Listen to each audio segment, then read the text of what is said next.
Silence of the Heart, Robert Adams, Introduction, and Chapter 1 and 2. Introduction. Within you is unimaginable. Within you is unimaginable beauty. Here is everything that you are searching for. Robert Adams. The sole Westerner, revered globally in many traditions as a master spiritual teacher, a rare sage of great illumination, Robert Adams' work of immense, entirely spontaneous, moving discourses in his original pure format offer life directives and rarely found guidance for everyone. Quote, this rare opportunity for unfoldment to rise above this world into unalloyed happiness, that is your true nature. Close quote, Robert Adams. This fourth edition of the spiritual classic, Silence of the Heart, a living message of illumination, earning global renown, continues to transform lives throughout the world. Warmly cheers for its impact in flooding one's consciousness with a sudden, direct experience of, quote, the light of 1,000 suns, close quote. The silence of the heart is shared precisely as relayed in the narratives, a personal experience of a uniquely beloved sage who has won the hearts of thousands, the Saint Francis of the West. Included here are the student requests, interactive references in which the author's unique meanings and words are explained by his own precise reference and footnotes. Beginning with his sole, original, lifelong student group to his last brief Los Angeles audience, followed by consistent international acclaim, The Silence of the Heart transmits the power of the immense magnitude of his profound eternal truths, relayed in a rare, pure-hearted, personal, conversational narrative of a true sage of immense, pure illumination. Quote, the father of awareness. Establishing his own institute for the pure preservation and soul teaching of his unique experience, his profound message is anchored for generations to come, for all who experientially realize, quote, the ultimate beauty within. Shining with uncompromising eternal truth of his personal experience, the teaching honored the ancient precepts of deep kindness and benevolence as a human prerequisite. Sir Robert stands apart as an inner transcendent authority amid the multitude of philosophers and Western culture extractions of ancient truths. Deeply beloved in Orthodox traditions due to his traditional adherence in respect to the ancient modes of right action and common sense values, he possessed a modern vitality, and availability for anyone truly seeking to rise to a higher vision. He shows one how to actually live a contemporary life of daily heightened awareness and direct experience of bright, shining, eternal reality, where suffering subsides. In a culture seasoned to believe that a soft-spoken humility, gentility, and a disarmingly transparency of the heart is indicative of passive intellectual prowess, audiences are soon stunned into a new awakening. This captivating teacher radiates the boundlessness spirit of the ancient saint and sages, clearly residing in the refined atmospheres beyond the mass of humanity.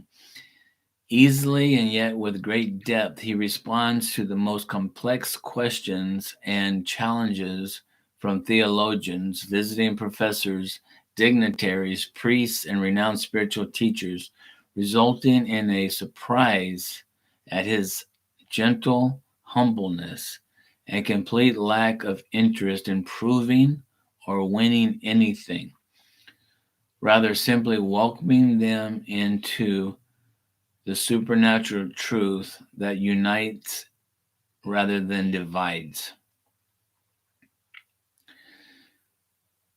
Raised in a devoutly religious Manhattan, New York childhood, deeply cherished by his European mother, he experienced a dramatic mystical state of sudden immersion in extended bliss awareness, a samadhi state, residing in extraordinary blissful dimensions with ability to perceive others' true hearts. He visited two famed saints of the era who confirmed his extraordinary state of consciousness and purity in transmitting sheer divine reality. One of the saints was the man in his visions appearing to him in childhood, the famed Ramana Maharshi, first brought to public attention the classic vintage film, The Razor's Edge. He later married a gifted artist from a spiritual lineage, and for the next 43 years dedicated his life to residing with his family in touching, observed devotion, refusing requests for communities' ashrams. Adopting several abandoned children, he resided in the modern suburbs in a traditional family life per the Vedic precepts amid his gardens, music, animals, quietly contributing to various humanitarian causes, alleviate the suffering of others. His modern example proved a refreshing reminder of the availability of inner unfoldment in our modern life, emanating a striking, ethereal, glowing peace with modern sensibilities. Crowds of seekers and teachers from various faiths approached him to share his experience. The gentle sage originally introduced America at large to the previously unfamiliar embodiment of his own compassionate inquiry, teaching the eternal now. He is revered for personally radiating the full flowering of the true foundation of joyful Vedanta in his life. Prior to the present day myriad of interpretations, his radiantly buoyant self-realization, good cheer, and purity of heart introduced a culture to true illumination, as well as the deep cultural mores emanating from hundreds of years of humble observance to truth. Quote, that which awakens unalloyed happiness, close quote. In fathering warmth, he reminded self-inquiry, don't forget love. In self-inquiry, don't forget love, emphasizing the truth of love as his foundation. The mystic simply states, this is a teaching of illumination in which suffering subsides, unalloyed happiness will ensue. This has been my experience. You have asked me to share it with you. His frequent references to spiritual giants, including Western Christian traditions, amid volumes of his own poetry and earliest writings, narrating his remarkable experiences, exude a humility and understanding of pure living truth in genuine venues, an authority in rare personal embodiment of that which he speaks, conveying joy, even greater so in later illness.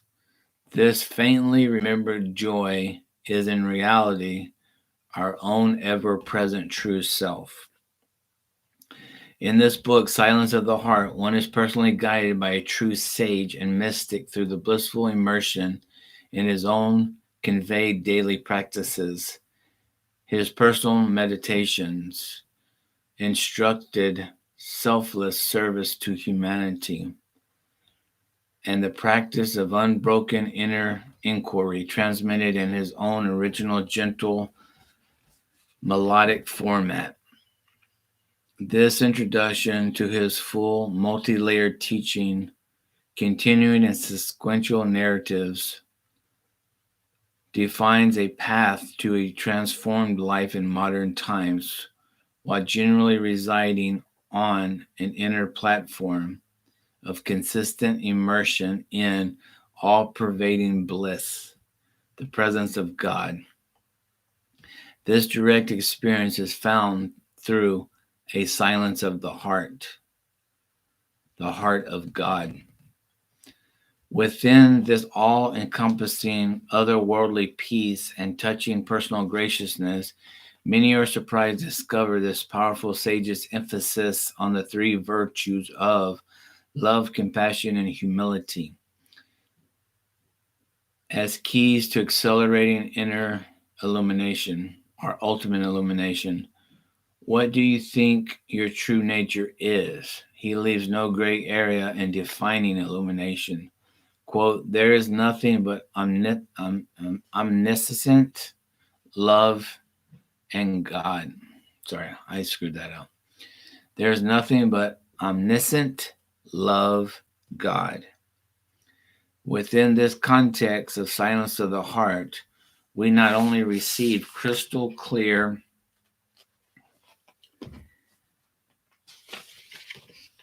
instructions and personal life guidance as transmitted from realms on high, far beyond the comparatively dense air of common mortal existence, we are offered a direct and rich question and answer series in which he unflinchingly considers all doubts, pain, challenges, and personal suffering queried of him, never responding from a disrespectful or jarring perspective, but always gently gracious, perceiving the true core need of the questioner's heart, far beyond the false hardness of the human ego.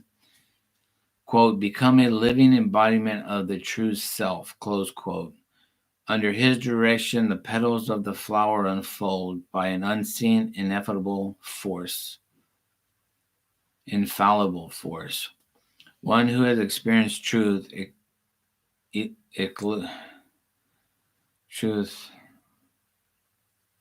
one who experienced truth shows only loving kindness. Through the strength of his gentility, calls one deeply within to ponder this opinion.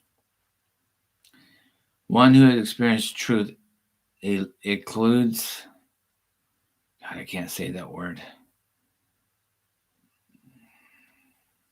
Exudes only loving kindness. The mirthful exhilaration and sparkle always fill the air of the room in which he spoke. A sudden marked inner elevation occurred.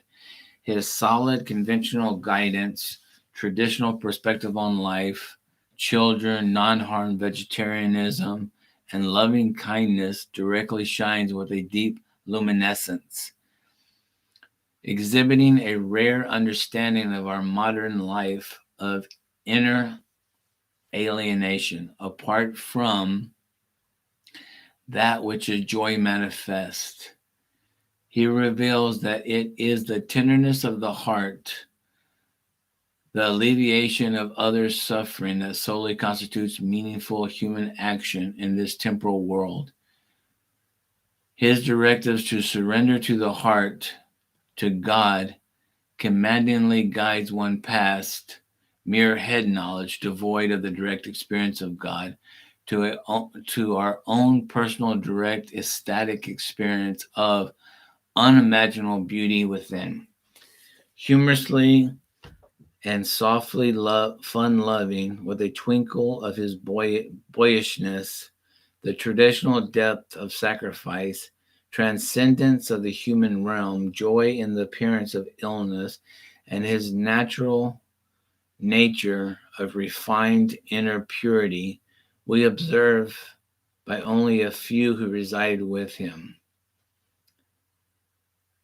The sage remained quietly, extraordinarily self-disciplined in his own daily life, rising before dawn to mountain climb, walk for miles, swim for hours into the sea horizon, or set in stillness emanating light, shining with the resulting depth of radiance, higher realms, a seamless tide of palpable truth. The powerful peace that emanated from him strikes an untouched chord deep within, one that changes us forever.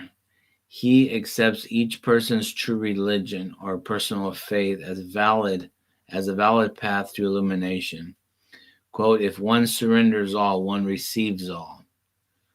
Both rabbis, priests, teachers, seekers become one in his emanation of fresh renewal and rebirth, firmly centered on love, of which earthly love is only a whisper.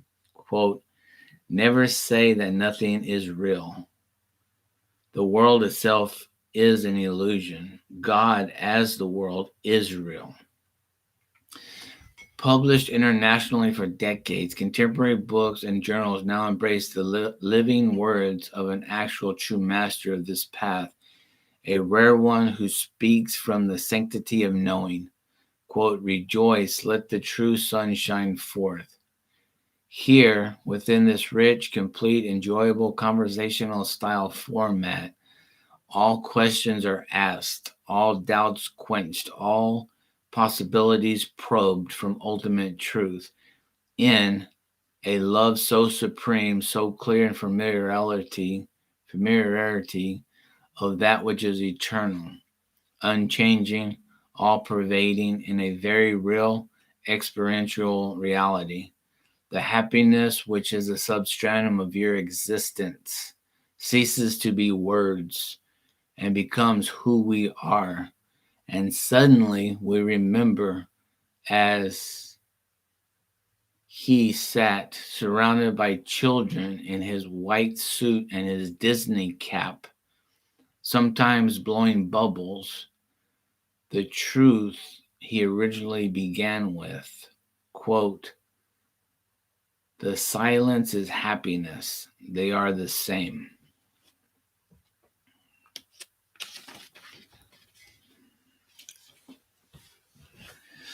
Confessions of a Gnani, Robert Adams. For the gnani who has realized the identity of his or her inner being with the infinite Brahman, there is no birth, no migration, no liberation. He is beyond all this. He is firm, established in his own absolute existence, knowledge, bliss, true nature. The further existence of his body and the world appears to the gnani as an illusion, which he cannot remove, but which no longer deceives him. After the death of his body, as in life, he remains where and what he eternally is, the first principle of all beings and things, formless, nameless, unsoiled, timeless, dimensionless, and utterly free. Death cannot touch him. Cravings cannot torture him. Sins do not stain him. He is free from all desire and suffering. He sees the infinite self in all, and all in the infinite self, which is his being. The gnani confesses his experience thus. I am infinite, imperishable, self-luminous, self-existent. I am without beginning or end. I am birthless, deathless, without change or decay.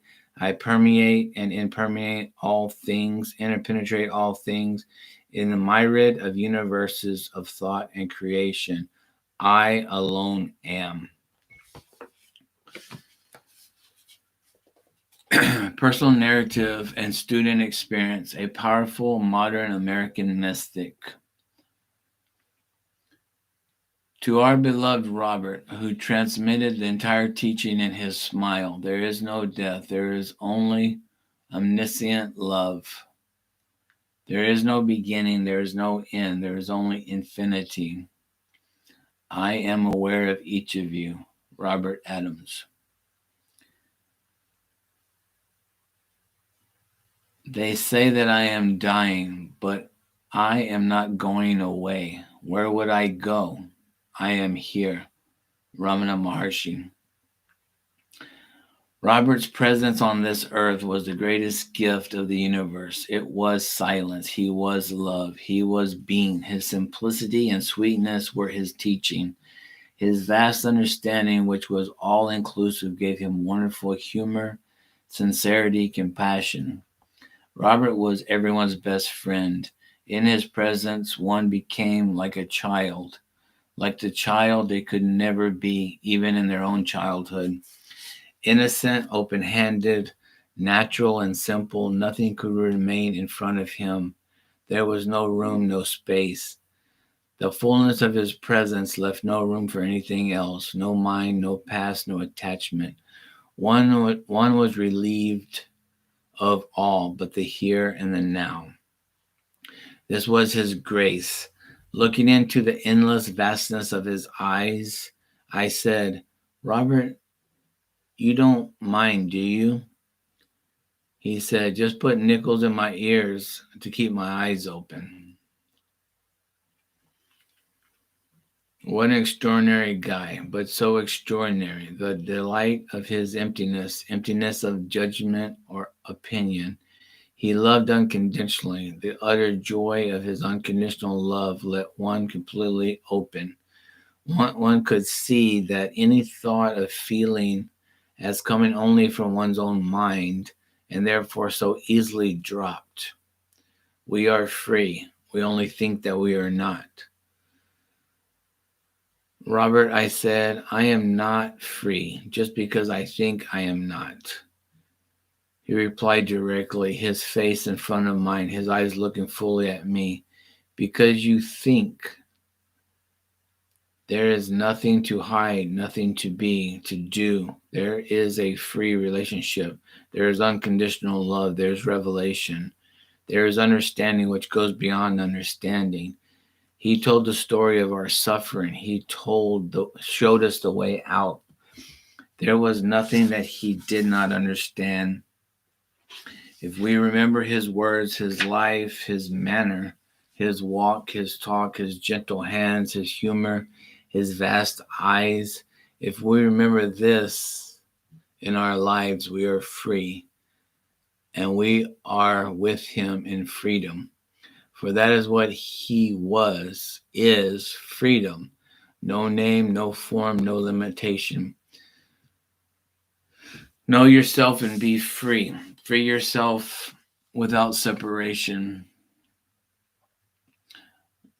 We remember Robert in freedom, the freedom that he was and always remains, the freedom that we are, the freedom that I am. Robert rarely had a preference. He flowed with life. Again, he leaves us only with ourselves, looking within. That was written by Ananda Deva. Ananda Deva. You will never die. The first thing you should realize is that there will never be a time when you will disappear or die, because there never was a time when you were born. You have always existed as consciousness, and you will always exist as consciousness. After you awaken, what happens to you? What happens to when you die? Where do you go? When you wake up, you stay where you are. There's nowhere to go, nowhere to come back to. You just are. You are yourself, omnipresent. Robert Adams. All right, so this is a mystic with the heart of gold, a love letter to Robert Adams. Beloved Robert, you called and I came, and two united as one for our sojourn together. No separation, no division, total oneness. I continue the dissemination of your message as you requested of me. This might be written by his wife. Yeah, it's written by his wife. Beloved Robert, you called and I came, and two reunited, the two reunited as one for our sojourn together. No separation, no division, total oneness. I continue the dissemination of your message as you requested of me, and honor that you bestowed on me, and honor you bestowed on me. Your physical invisibility has not hindered your ever available presence to myself and all those who call upon you. You are the embodiment of love. In a world of literature rife with intellectual interpretations of the ancient truths and paths, it is difficult to find someone who speaks from his direct experience, totally extemporaneously. In over 4 decades of dialogues, living daily in your presence, not once did I ever see you prepare a dialogue, rehearse an appearance, read from a script, or stray from the foundations of the ancients. For this foundation is your being. Your pure-hearted, agenda-free sincerity radiates as intensely as an intense ability to elevate one's awareness simply by listening to your words, and most importantly, to the silent gap between the words in which you transmit truth from higher awareness. It is in this silent gap, which you taught for over 40 years, that bliss emerges. Because you, Sri Robert, personally manifested kindness as all great teachers of purity and elimination have throughout time, there was no moral or ethical ambiguity, only scriptures regarding clarity or correct behavior. Your truth was transcendent and always spontaneous from your true experience. There is a difference, a big one, as you often reminded. Quote, this is not dry head knowledge. This is a direct path to illumination. Those destined to spend their lives with you in lifelong relationship did so and continue to do in a beautiful circle of happiness.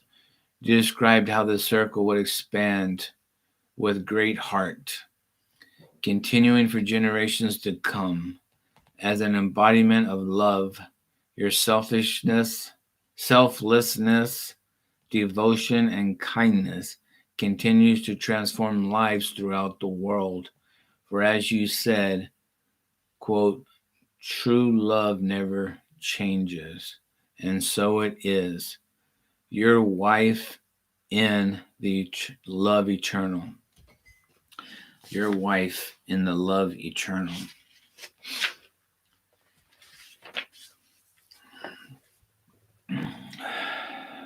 Quote, in the silence where all the power is, in the silence where all the answers are. Robert Adams. Chapter 1. Om Shanti, Shanti, Shanti, Om Peace. It is good to be with you. I welcome you with all my heart. If you came here to hear a lecture, you came for the wrong reason. I do not lecture. If you came here to hear a sermon, the church is down the hill. I do not sermonize. If you came here to hear a philosophical discourse, again, you are here for the wrong reason. I do not philosophize. If you came here for nothing, you're here for the right reasons. For there is only one nothing, and you are that. The most wonderful speeches are given in silence. Silence is eloquence. Words are just words. They fly away. They mean absolutely nothing sometimes. As we sit in the silence, that is what the entire teaching is. If you do not react to conditioning, then you are always in the silence. You can be in the marketplace, you can be anywhere. If you do not react, you are always in the silence. You can be in a cave, but if you have not learned to control your mind will drive you crazy and do all kinds of thoughts. Therefore, it makes no difference where you are. It is how you react to where you are that counts. I love every one of you unequivocally, unconditionally, just the way you are. Ask yourself this question. Why come to satsang? Ask yourself this question. You come to hear Robert mumble? You come to hear Robert give a lecture? Or did you come to sit with Robert? Of course, the last is the right answer. You came to sit with me in silence. In the silence is where all the power is. In the silence is where all the answers are. Because when you talk, when you use words, words have their place. But what can words really do?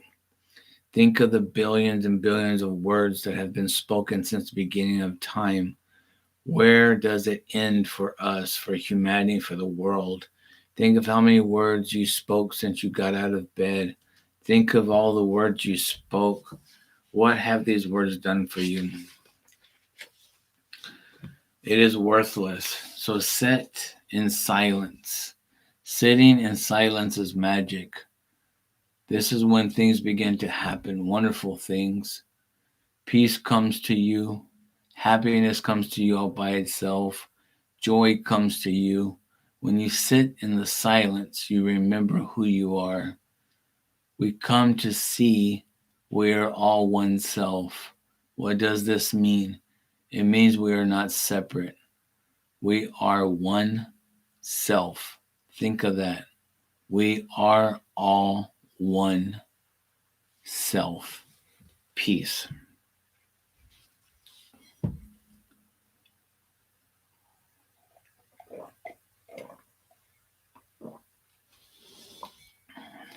Chapter 2.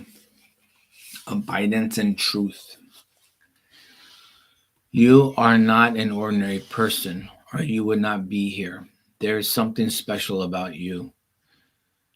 You are ready to be out of the show of materialism, the show of relativity, materialism and relativity. You are ready to break out of the shell of materialism and relativity.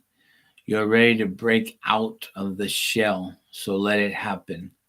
The mind will create all kinds of situations to stop it from happening. It will show you all kinds of nonsense.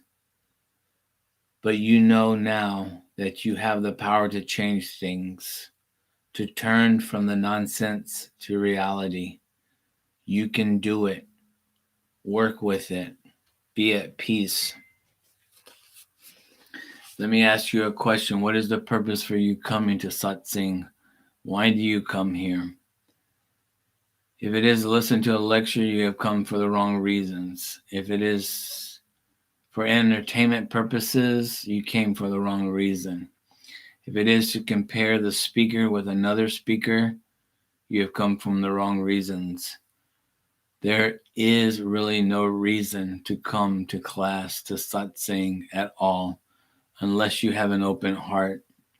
If you come to satsang with an open heart, reality will be yours.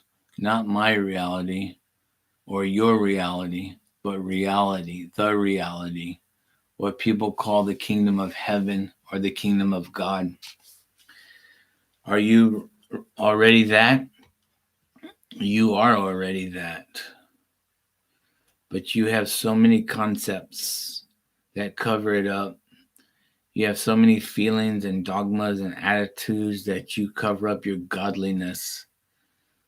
So you have to open your heart and let the reality shine through. How do you do this? Question mark. By keeping silent, by not being judgmental, by leaving the world alone. There will always be something in the world to correct, either in yourself or in your family or in the world or with people. You have learned from experience that you cannot do this. The correction is always made within yourself. It is yourself with a small s that sees these problems. But if you try to resolve the problem outside of you, it will never be solved. It is resolving yourself, knowing the truth, understanding who you are, that brings you peace and realization. Always remember this. Always remember that this is satsang. It is not a lecture or a sermon or a speech. It is not Robert speaking to a group of disciples or students or whatever you want to call yourself. It is consciousness speaking to consciousness. And since there is only one consciousness, you're actually speaking what I am speaking. You are feeling what I am feeling. There is only oneness, absolute reality, and you are that. Try to remember this. There is consciousness. What you think you are, male and female, whatever your name may be, forget about that for a while. Think of yourself as omnipresent, all pervading. Do not question it. Do not analyze it. Just allow it to take over. The presence, the power, it starts within your heart and begins to spread all through your body, encompassing your body. Your body merges with it, and it continues to spread until all of us in this room have become it. We are no longer human. We have become it. It keeps on expanding and expanding until the entire world is in it. It keeps on expanding and expanding until all the galaxies, planets, stars, solar systems are in it. It keeps on expanding and expanding until the entire universe is in it. There is no longer anything that is separate from it. Everything is it. We call it consciousness, the self, absolute reality. This is it. This is your real nature. What are you feeling?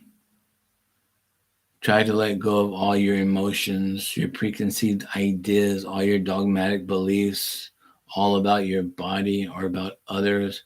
Allow your mind to remain empty. Feel that I am it, pure awareness. I have always been it. There never was a time when I was not it. The appearance of the body cannot fool me any longer. The world and all its manifestations cannot fool me any longer. The universe with its planets and galaxies and solar systems cannot fool me any longer. I can see through these things to the source. I can feel the source because I am that source. I have always been that source. There never was a time that I was not that source. As far as thoughts are concerned, they do not exist. They can no longer bother me or make my life miserable.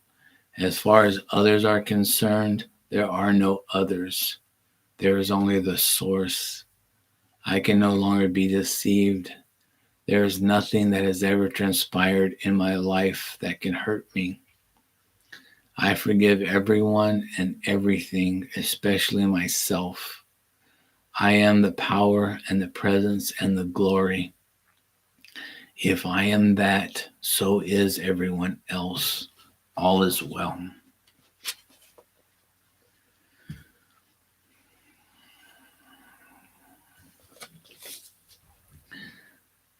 There is the pure awareness that is with you all the time, just waiting for your recognition, waiting for you to understand that you are not your body, that you are a spirit called Atma, Brahman, absolute reality. This is who you really are. This is your real nature. Robert Adams.